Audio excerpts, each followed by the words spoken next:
From being one of the best players in the Premier League, Raheem Sterling.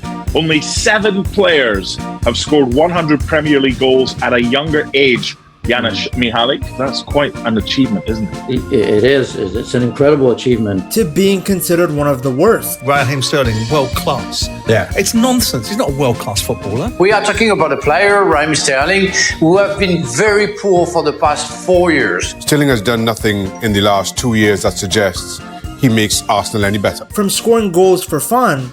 Sterling! Never mind the forces in the middle. He's a one-man wrecking force. To not scoring at all. And Raheem Sterling has rolled it wide. From a player who was constantly lifting silverware. And I think he's developed and he's learned from Pep Guardiola. I think he's enjoyed playing for such a great team as Manchester City. To being passed around every London club like Bonnie Blue. Sterling is he's cooked me. Yeah, he's not looking good. Sad, man. Sad. It's like, do you think it needs to be studied, that drop off? What the hell happened with Raheem Sterling? People forget, but Sterling was genuinely one of the best players in the Premier League. Yes, he ran like a T-Rex, but he dominated everyone. He was voted the Young Player of the Season, won multiple Premier League titles, and at one point he was even up there with Messi and Ronaldo with his statistical output. In fact, Xavi stated that he thought Sterling could become the best in the world once Messi and Ronaldo stopped dominating. And if you think Xavi was drunk, here's The Guardian ranking Sterling as the 8th best player in the world in 2019. But ever since he left City, we never saw that version of Sterling again. The goals dried up, the pace was gone, and he looked a shadow of the player we once saw. He has become a victim of recency bias. Because he has been so poor, people have forgotten just how good prime Raheem Sterling was. You see, while he might play like Black Garnacho now,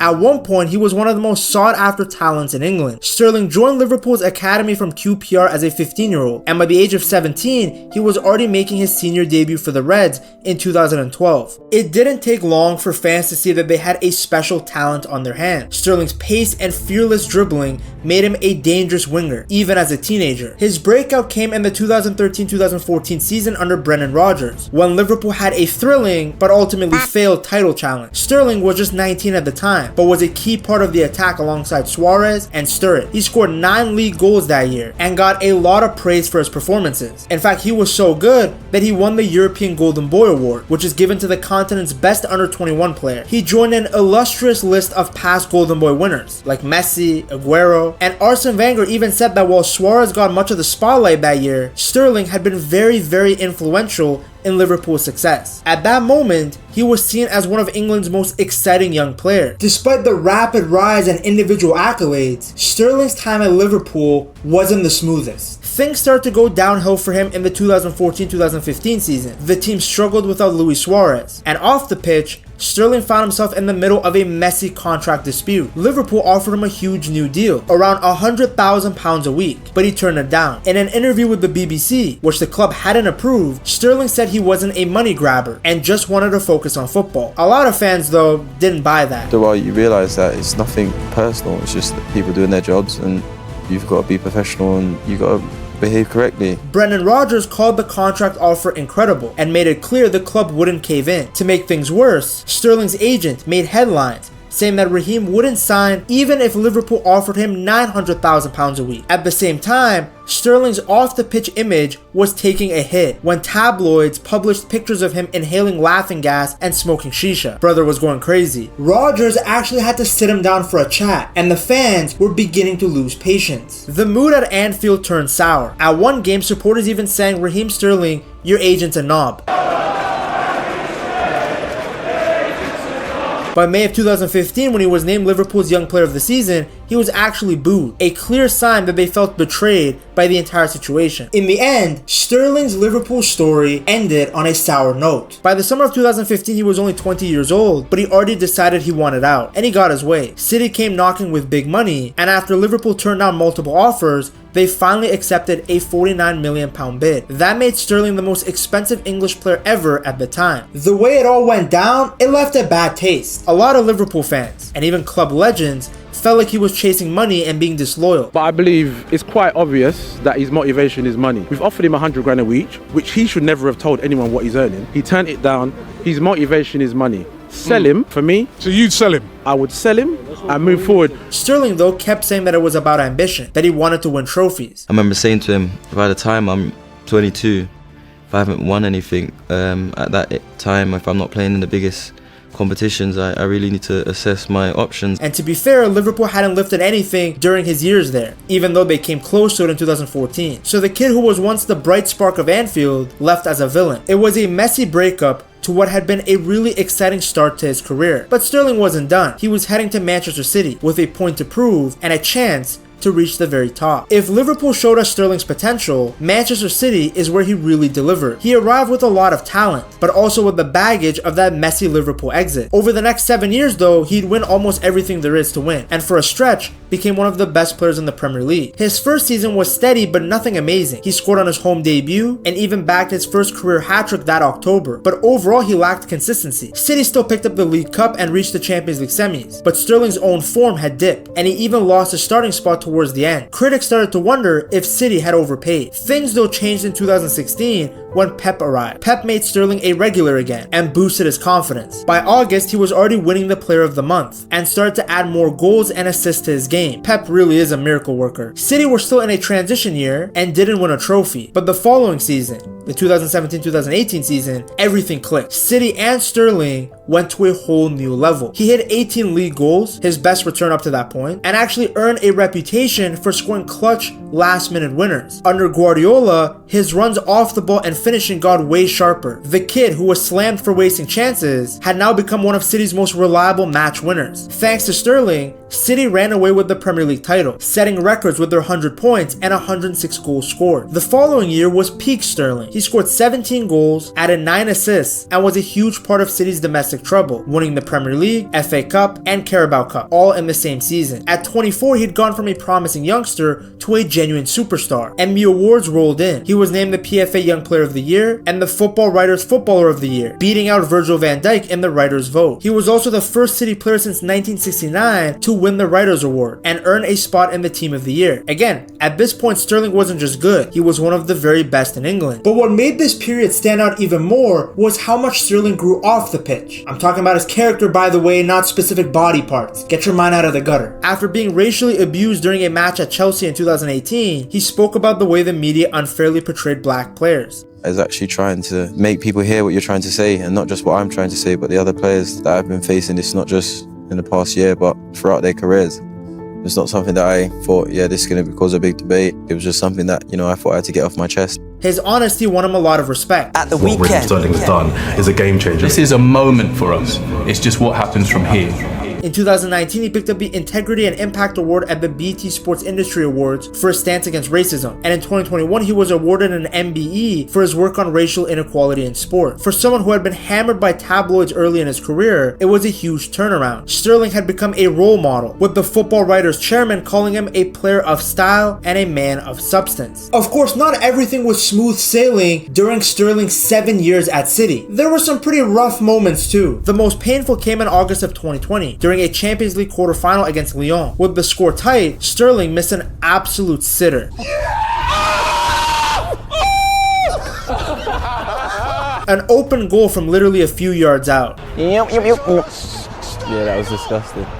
City went on to lose this game and crash out of the competition they wanted the most. Sterling had actually scored his 100th goal for the club earlier in that run, but people only remember the miss. It summed up the one big criticism of him. For all the goals that he scored, he could still be inconsistent in front of goal. There were struggles on the international stage too. Back at Euro 2016, early in his City career, Sterling had a really poor tournament with England. Fans and the media really piled in on him, even nicknaming him the hated one, as England suffered another embarrassing exit. It knocked his confidence pretty badly. I don't know what happened to me. I became a softie, The first time I've ever become a professional and first time experiencing certain stuff. Thankfully, he would get the chance to redeem himself with England, as I will show you later in the video. But at the time, he was the #1 scapegoat. By the 2020-2021 season, you could see Sterling's place at City starting to slip. The team was still winning, they grabbed another league title and even made it to the Champions League final, but Pep was rotating Sterling a lot more. In early 2021, he was actually benched for a run of big games, and Pep even hinted that Sterling was falling below the standards he had set as England's standout player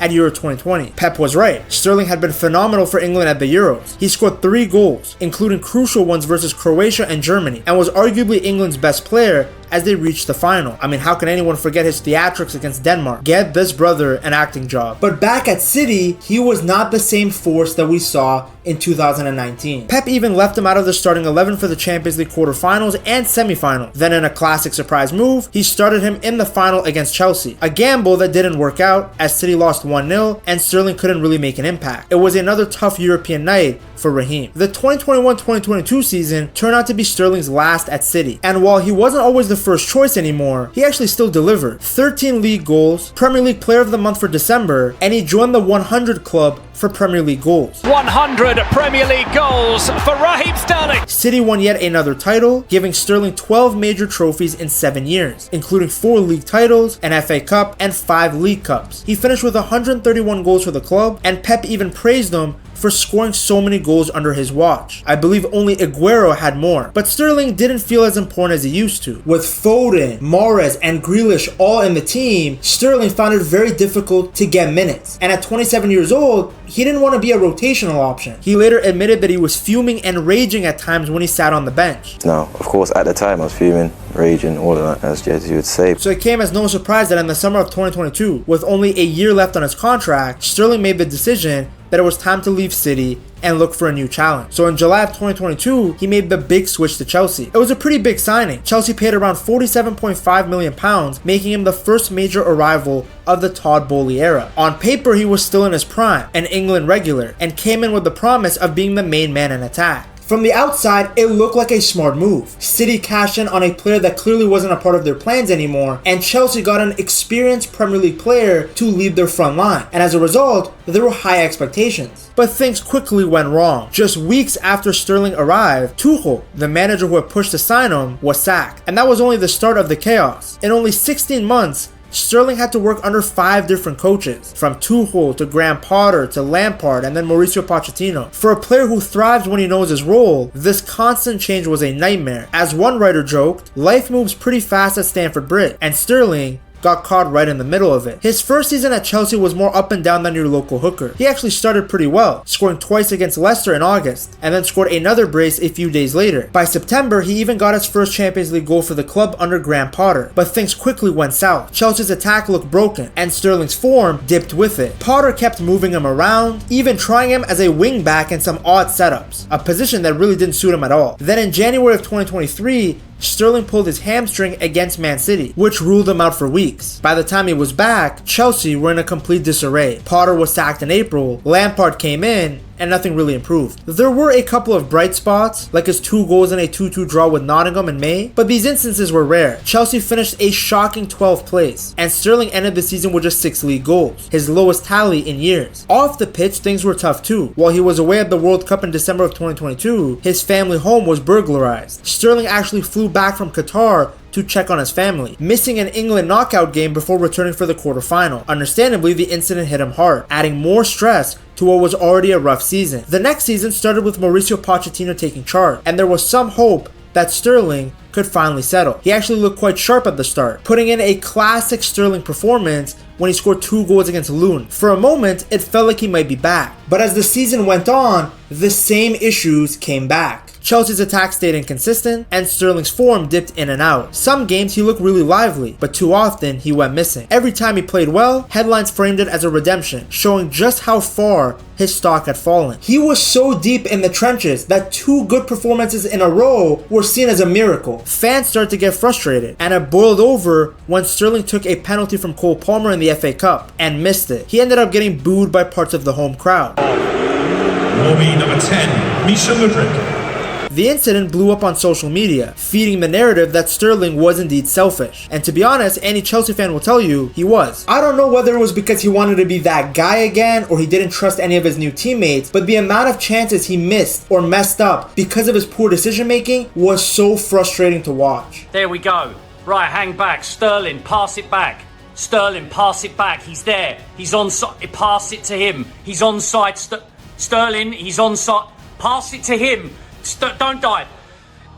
Naturally, being booed by his own fans ruined his confidence. From there, he often looked hesitant, taking extra touches or second-guessing himself in front of goal. The numbers showed it too. He was missing clear chances that he used to bury. By the end of the season, he wasn't a guaranteed starter anymore, even with all of his experience. So while Chelsea were still trying to rebuild, Sterling's role was shrinking. What was supposed to be a fresh chapter at Stamford Bridge was turning into one of the toughest spells of his career. By the end of the 2024 season, things had hit rock bottom for Sterling at Chelsea. His spot wasn't just under pressure from other players. The club was ready to move on. Enzo Maresca, who had come in over the summer, had told Sterling straight up that he wasn't a part of his plans for the next season. Before City game, said that going to struggle to get minutes with us. I'm not saying that Raheem is no good player, but I prefer different kind of wingers. This was a shock, especially since he'd featured in preseason and was one of the few experienced players in such a young squad. But Chelsea were in a full rebuild mode, and high earners like Sterling, who were not performing well, were seen as expendable. For Sterling himself, it was pretty hard to believe. He joined as a marquee signing only 2 years earlier, and now he was unwanted. On top of that, he'd also lost his place with England. After the 2022 World Cup, where he scored against Iran but had to leave mid-tournament, he never really got back into Gareth Southgate's squads. By late 2023 and through 2024, he wasn't being picked at all. Just a few years earlier, he was England's hero. Now he was out of the picture completely. Chelsea wanted him gone, and the summer transfer window was filled with rumors. There were interests from abroad, including some big money offers from Saudi Arabia, but Sterling turned all those down. In the end, his solution was surprising. On deadline day, he was loaned out to Arsenal. Can we even say that these two are rivals anymore? How many Chelsea guys have we seen join Arsenal? It's ridiculous. Now, at the time, Arsenal needed extra depth up front. Chelsea wanted to cut their wage bill, and so a deal was made. He was so bad though that Chelsea had to agree to cover a big chunk of his salary just to make the loan happen. For Sterling, it was a chance at a fresh start and a reset, but that's not how it went. Sterling's year-long loan at Arsenal did not revive his career. If anything, it showed just how much he had fallen. When he joined, there was some optimism. He was linking back up with Mikel Arteta, who had coached him at City, and Arsenal desperately needed extra depth on the wings. Add in the fact that Chelsea were covering most of his wages, it felt like a low-risk gamble for the Gunners. But quickly it became clear he wasn't going to be a key player. He joined after the season had started, and he was behind both on a fitness level and tactically. He had a couple of small highlights. In his first start, which was a League Cup tie in September, he scored in a 5-1 win over Bolton. Nice moment, but it came against Mickey Mouse competition. In the Premier League, he barely made an impact. Across the season, he managed just 7 starts and 17 total appearances, with no goals and only 2 assists. For someone who used to hit double-digit figures at City, those numbers showed just how much his role had shrunk. Arteta never really fully trusted him, often preferring Trossard or even playing others out of position instead. Even when Saka or Martinelli weren't available, Sterling wasn't the automatic next choice. In short, his Arsenal spell confirmed what many had already feared. Sterling was no longer the star winger he once was. In fact, he was barely even a rotational option. By the end of the season, Arsenal made it very clear they were not going to keep Sterling. He was turning 30 and hadn't shown anything to prove that he could ever get back to his old level. It's crazy that he's only in his low 30s, because it feels like he's been around forever. Some fans even called him one of the club's worst signing in recent years, which is a bit harsh given it was only a loan, but it shows the disappointment. Arsenal finished the year without trophies, and Sterling's role was tiny compared to what he used to do at City. On the final day, he got a rare start because of injuries, essentially pity minutes. In all, he played only 496 minutes in the league, which if you do the quick math is basically the equivalent of about 5.5 full games. Not long ago, he was playing every week for a title-winning side, so the drop-off was huge. The one positive was how well he handled himself off the pitch. People around Arsenal said that he stayed upbeat in the dressing room, helping the younger players, and even turned up at academy matches to support